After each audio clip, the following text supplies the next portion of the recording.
Namaste. So last time we were talking about who is Tripurāsundarī. And just to summarize that, she is, first of all, the emblem of ananya-bhakti. We did a whole series on ananya-bhakti a while back. But basically, ananya-bhakti is the Advaita version of devotion, knowing that there is ultimately only the self, and that all different phenomena and different individual beings are basically just manifestations or appearances within the self. So she is actually the consummate ananya-bhakta, because even though she is one with Shiva, she's also in love with Shiva, passionately in love. And so her path is the passionate, intuitive, feminine path of bhakti. Now this is so much different from the masculine, intellectual path of bhakti. So we have to make a distinction, and this episode is going to be about that distinction. So Tripurāsundarī is the personal form of the creation. She is the sum total of all phenomena. And she is, while an individual unto herself, she is also one with Shiva. And of course she knows this. She is also the form of pure ananya-bhakti and the form of jnana. Yeah? Jnana Rupa Sundari is one of her 1,000 names. So she is the actual personification of this ananya-bhakti. So by following her path, we automatically advance in ananya-bhakti and reach jnana, which means liberation. So this is the great value of it. But as I said, this is the feminine path. So there is a distinction between patriarchal or patrilineal religion and matriarchal or matrilineal religion. In Devi's religion, the ultimate goddess and teacher is female. And so this whole line has been coming down through various goddesses, Shaktis. Each of the demigods has his own Shakti. And all of those Shaktis are expansions of Tripurāsundarī. Because remember, Tripura means the three worlds. Bhur, Bhuva, and Sva. And so you might say, well, that's the Gayatri mantra, and that's worshiping the sun god. Well, that's a typical patriarchal understanding, viewpoint. But from the Shaktiya side, you see, one of her names is Savitri. Savitri is the Shakti of the sun god. And the Gayatri mantra, which is usually known as the Gayatri mantra, is actually a Gayatri mantra out of many, many, which is addressed to the Shakti of the sun god, Savitri. So it's called Savitri Gayatri. So you see, if you understand it properly, it's really about Devi, because she is Bhur, Bhuva, Swa. That is one of her names. So because she is all phenomena, therefore she is the Shakti, she is the power. She is how Shiva gets things done. Okay? So this matrilineal religion is very different from patrilineal religion, which is basically what our whole Western culture, and even now India, is following. So we have to adjust our point of view to understand this different path. I first came in contact with it through Herman Hesse. Herman Hesse is a wonderful writer, a German writer, and he's best known perhaps for his book Siddhartha. And to give you an idea how subtle he is, Siddhartha, the whole book, is actually about the Buddha. But in that book, the Buddha only has one line. He has one line which he speaks to the main character in the book. And it completely transforms his life and ultimately leads him to enlightenment. And that one line is very, very profound. He says, "Be careful not to outsmart yourself."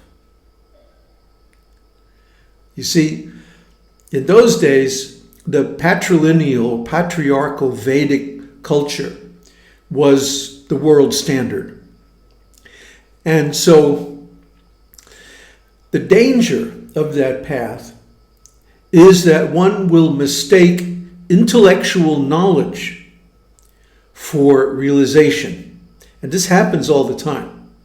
We see it so often that somebody will have a lot of knowledge, but they'll mistake that knowledge for realization. And so they won't do the practice that brings actual realization. It's one of the big traps on the path. And men especially fall for it all the time. So, of course, women know better, don't you?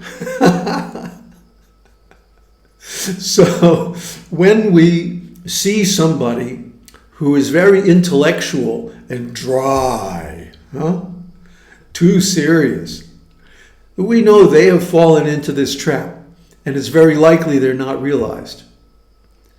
Ramana Maharshi, one of my gurus, and also Chandra Shekharendra, another guru, who had a very high position in the Hindu orthodoxy, had a wonderful sense of humor. Just to give you an example, one time somebody brought a basket of flowers to Shekharendra. And he was sarvagna. He knew everything. His consciousness was expanded way beyond his body. So he said, "Oh, thank you for the flowers, but you didn't really need to bring any decorations for Lord Shiva." And the people were wondering, well, what is he talking about? So they, after offering to the guru, they took the flowers and they were going to make them into garlands or something. And when they started taking the flowers out, a baby snake came out of the basket. So he knew that the snake was in there. He made a joke about it. But they didn't get the joke until later. And the same with Ramana Maharshi. He often used humor as a teaching device. And he could be very sarcastic too. So we can see that humor forms an important element. There should be some lightness. And if things get too serious, then it just becomes pedantic and boring. Nobody's going to listen to it.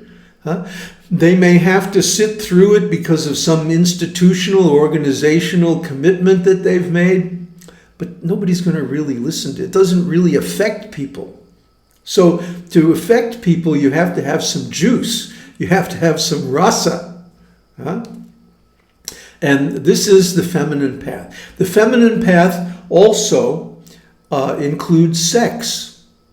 Hesse wrote another book called Narcissus und Goldmund. Narcissus, of course, is the Greek god of self-love, right? And Goldmund means golden mouth. So the book is about two friends, a monk, Narcissus, and his childhood buddy, Goldmund, who is a playboy. He's a lover. Huh? So while Narcissus goes through his whole life doing fasts and penances and, kneeling for hours and praying and stuff like this, Goldmund is out playing around and having a great time, right? And then later on, when Goldmund gets older, he joins the monastery, not as a monk, but as a sculptor, as an artist. This is the most wonderful thing. Because of his appreciation for the bodily form, he was able to make sculptures almost just by touch. And he made beautiful, beautiful sculptures for the cathedral, the monastery. And then, as he got older and older, of course, he had less and less affairs. And finally, he got a chance to have an affair with some princess, and he went off. But she rejected him. And on his way back, he fell off his horse and he was badly injured. And in those days, of course, in the 17th, 18th century, there were no antibiotics, no hospitals, nothing like that. So he was brought back to the monastery and they treated him as well as they could, but it was obvious that he was finished. So his last words,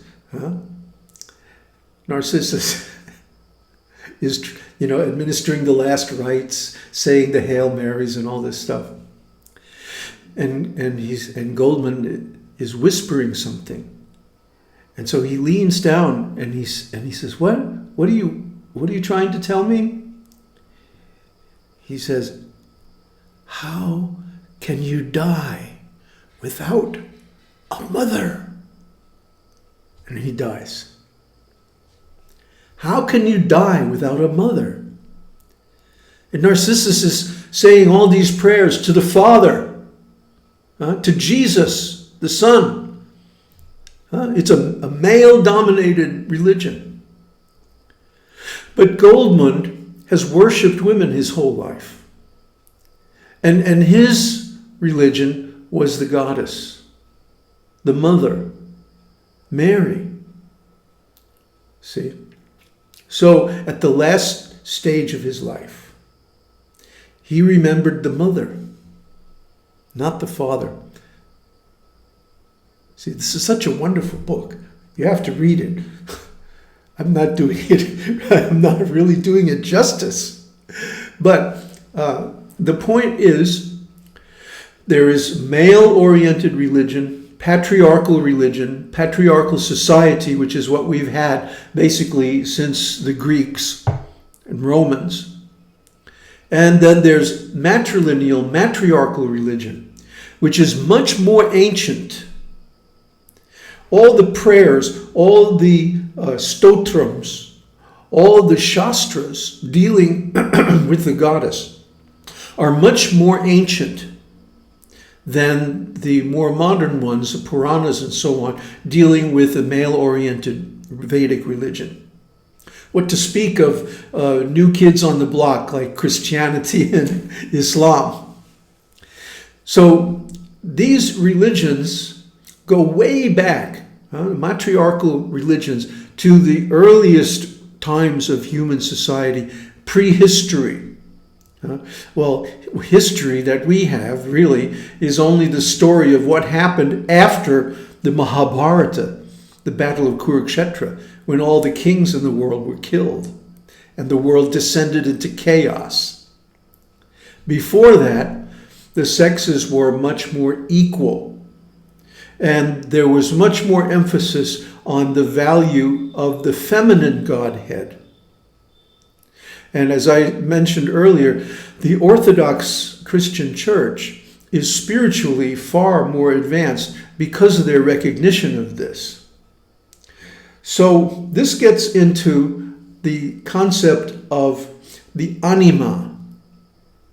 And this is something that Carl Jung developed. And we're going to go into that in detail in the next episode about the development of the Anima, or the concept of feminine spirituality. Aum Tat Sat.